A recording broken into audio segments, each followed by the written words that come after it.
Prime Minister Kamala Bissau went to St. Kitts for the 50th CARICOM Heads of Government meeting and came out of it positioned differently than when she went in. She had a private bilateral with US Secretary of State Marco Rubio. The State Department and Embassy both issued readouts highlighting energy security and security cooperation. And she confirmed she has now been invited to meet President Trump on the 7th of March in Florida. At the same time, she delivered one of the most direct speeches at CARICOM in years, publicly calling Venezuela and Cuba dictatorships and questioning regional silence when Trinidad and Guyana were under pressure. Venezuela responded almost immediately, rejecting her remarks and warning that rhetoric of that kind undermines regional integration and bilateral cooperation. So what just happened? Three things are moving at once: energy realignment, Cuba pressure management, and US consolidation of reliable partners in the Southern Caribbean. Start with Dragon. If you strip away the rhetoric, Dragon is about arithmetic. Trinidad's gas production has been hovering around roughly 2.5 billion cubic feet per day. And the structural problem is decline. We all know this. Atlantic LNG has nameplate capacity of about 12 million tons per year. Last year, it produced closer to 9. That gap is not academic. That gap is lost revenue, lost foreign exchange, and underutilized infrastructure. Train 4 alone can move about 5 million tons annually when fully fed. When feed gas tightens, everything tightens. Petrochemicals, ammonia, methanol, government revenue.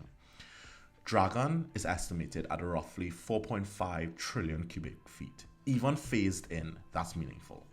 Not as a silver bullet, but as a stabilizer. It buys time, it restores utilization, it keeps the LNG platform relevant. And this is the key. Dragon is Venezuelan gas that is most efficiently monetized through Trinidad. That geographic fact gives Trinidad leverage, but it also places Trinidad directly inside Venezuela's energy reopening. Now layer in January 3rd. Maduro's removal changed the file. Dragon is no longer a sanctions exemption discussion. It is now one of the first test cases of how post-Maduro Venezuelan energy interacts back into markets. And Washington is not going to let that happen without conditions. The United States cannot control Venezuela's reserves, or maybe it can, but it can shape the legal and financial environment in which international firms operate. Shell has already signaled that new US licensing flexibility allows progress on Dragon.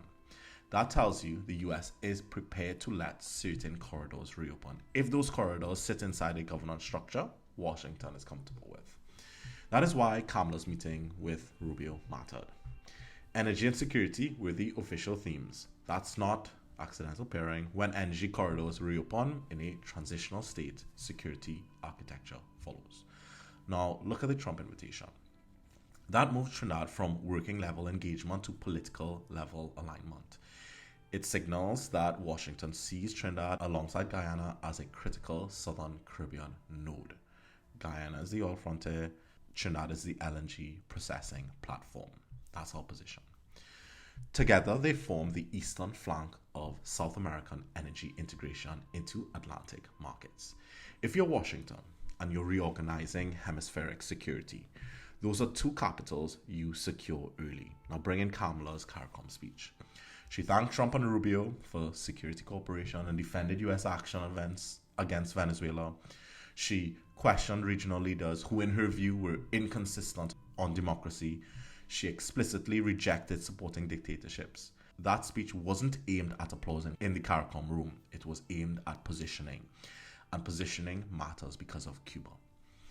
Cuba is in its worst energy crisis in decades.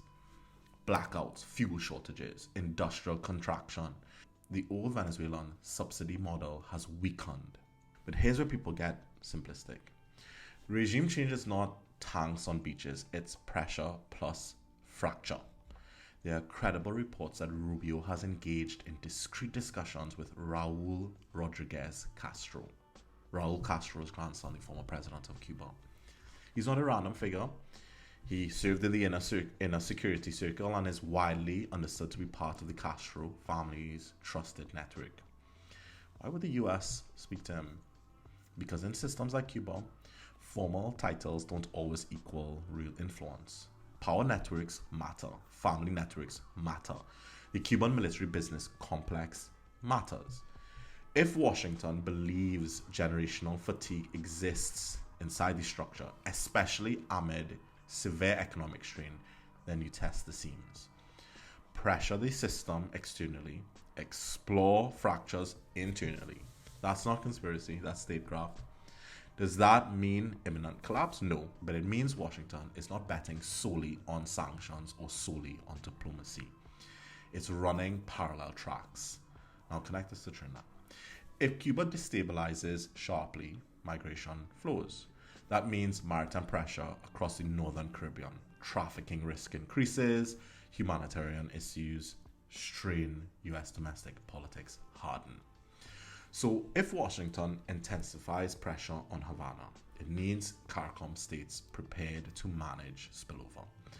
That's where security cooperation messaging becomes more than polite language. Rubio's public emphasis on gangs, firearms trafficking, and maritime coordination is important here. It is about perimeter preparation. Kamala's security first framing aligns with that. Now, return to Venezuela's reaction. Caracas rejected her remarks and warned about damage to bilateral relations and economic projects. That warning is not empty.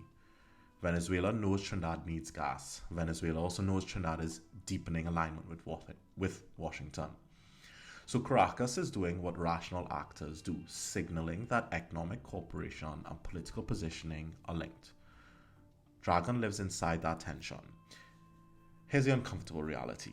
The United States may compete inside the Venezuelan energy reopening, not necessarily for the molecule itself, but for the structure of how that molecule moves.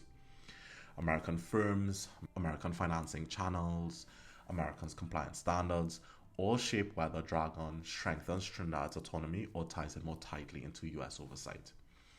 If Dragon gas flows through Trinidad under a framework heavily shaped by US conditions, Trinidad gains supply security but also increases exposure to Washington's policy swings. If Dragon is structured with more diversified participation, Washington will push back harder. That's the balance. So why did this sequence happen now?